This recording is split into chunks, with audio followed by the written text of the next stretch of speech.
अस्सलाम वालेकुम स्टूडेंट्स, कैसे हैं आप सब लोग। उम्मीद है खैरियत से होंगे। आज हमने चैप्टर नंबर 11 का सेकंड थ्योरम करना है।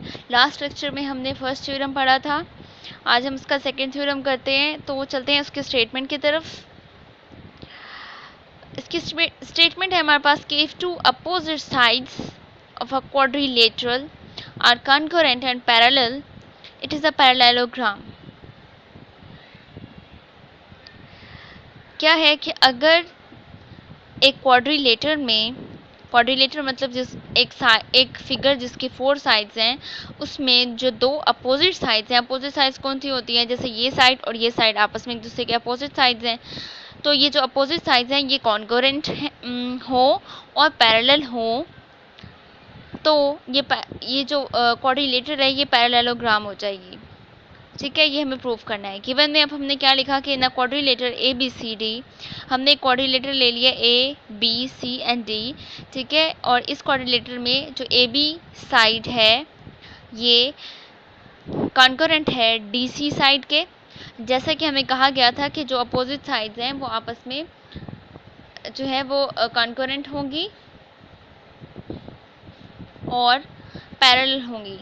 तो ये बाज़ाहिर देखने में लग भी रहा है कि ये दोनों साइड्स जो हैं वो पैरेलल हैं। तो हमने गिवन में ये ले लिया कि A B is concurrent to D C and A B is parallel to D सी।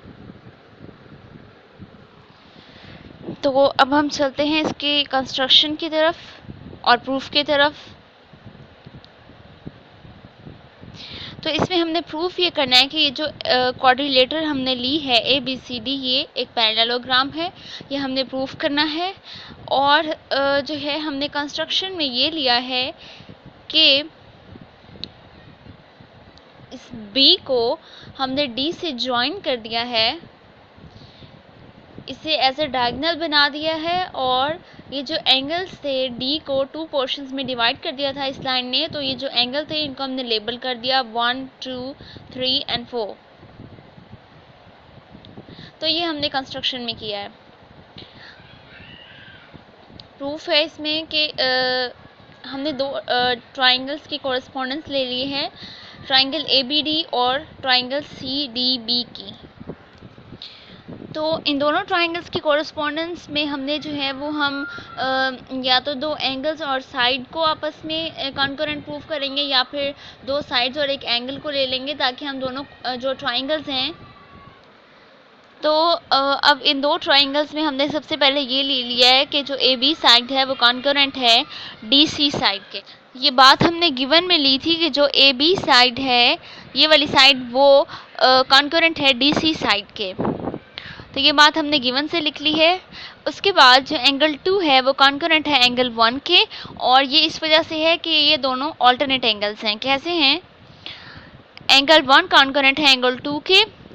ये नज़र भी आ रहा है कि ये इनको हम एज ए लाइन कंसीडर कर लेते हैं, 2 लाइंस पैरेलल लाइंस, और ये जो थर्ड लाइन जो कि इंटरसेक्ट कर रही है इनको, सॉरी कट कर रही है इन दोनों लाइंस को। तो यहाँ पर जो एंगल 1 बन रहा है और एंगल 2 बन रहा है ये आपस में अल्टरनेट एंगल्स हैं। तो इस बेस पे हमने कह दिया कि ये दोनों आपस में कॉन्करेंट हैं। ओके, तो नेक्स्ट है B D side is concurrent to B D side. ये कॉमन है दोनों ही ट्राइंगल्स में, क्योंकि हमने बी को डी से ज्वाइन किया था। एक ट्राइंगल ये बनाई थी, दूसरी ट्राइंगल ये बनाई थी, तो इनमें बी डी कॉमन है। That's why B D side is concurrent to B D side, common है ये। तो दो साइड्स और एक एंगल आपस में कॉन्करेंट प्रूफ हो गया दो ट्राइंगल्स का। It's mean these two triangles are concurrent, therefore triangle A B D is concurrent to triangle C D B according to SS postulate. Now angle 4 is concurrent to angle 3. ऐसा हमने क्यों लिखा है कि ये जो एंगल 4 है ये वाला एंगल ये कॉन्करेंट है एंगल 3 के। ऐसा हमने इस वजह से लिखा है क्योंकि अभी हमने ये बात प्रूफ की है कि ये ट्राइंगल इस ट्राइंगल के कॉन्करेंट है। अगर ये दोनों ट्राइंगल्स कॉन्करेंट हैं तो इनके कॉरस्पॉन्डिंग साइड्स और एंगल्स भी आपस में कॉन्करेंट होंगे। इस बेस पे हमने कहा कि ये जो ये एंगल 4 है ये कॉन्करेंट है एंगल 3 के। तो नेक्स्ट चलते हैं हम। देयरफॉर एडी साइड जो है ये पैरेलल होगी बीसी साइड के। हम और ये बात हमने कहाँ से लिखी? ये हमने लिखी फ्रॉम 1। क्या है ये चीज़? 1 में हमने लिखा था कि angle 4 is concurrent to angle 3, therefore AD side is parallel to BC। ऐसा हमने क्यों लिखा है? ऐसा हमने इस वजह से लिखा है कि हमने कहा कि ये जब दो ट्राइंगल्स आपस में कॉन्करेंट हैं तो उनके कॉरस्पॉन्डिंग एंगल्स भी कॉन्करेंट होंगे। इस वजह से एंगल 4 और एंगल 3 कॉन्करेंट ले लिया।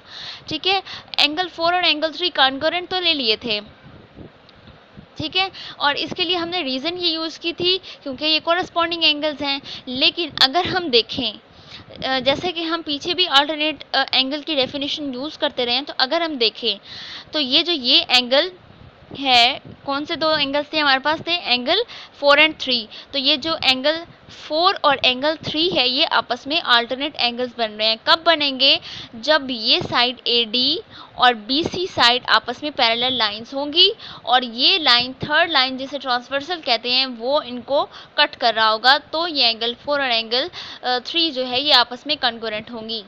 दोबारा बताती हूँ, हमने ये पॉइंट लिया कि क्योंकि दोनों ट्राइंगल्स कॉन्करेंट हैं तो इनके कॉरस्पॉन्डिंग एंगल्स भी कॉन्करेंट होंगे। इस वजह से हमने कह दिया कि एंगल 3 जो है वो कॉन्करेंट है एंगल 4 के।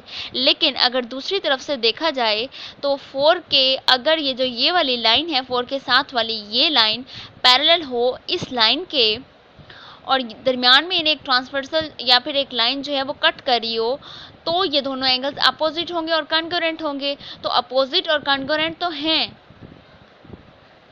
सॉरी मतलब अल्टरनेट और कॉन्करेंट तो हैं ये दोनों एंगल्स। इट्स मीन कि ये दोनों लाइंस पैरेलल होंगी। तो इस बेस पे हमने ये बात कह दी कि अगर एंगल 4 कॉन्करेंट है एंगल 3 के, इट्स मीन कि ये दोनों एंगल्स अल्टरनेट एंगल्स हैं और अल्टरनेट एंगल्स तभी होंगे जब उनकी साइड्स आपस में पैरेलल होंगी, दो लाइंस पैरेलल होंगी और थर्ड लाइन उन्हें कट कर रही होगी। Therefore AD side is parallel to BC side and AD side is equals to BC side.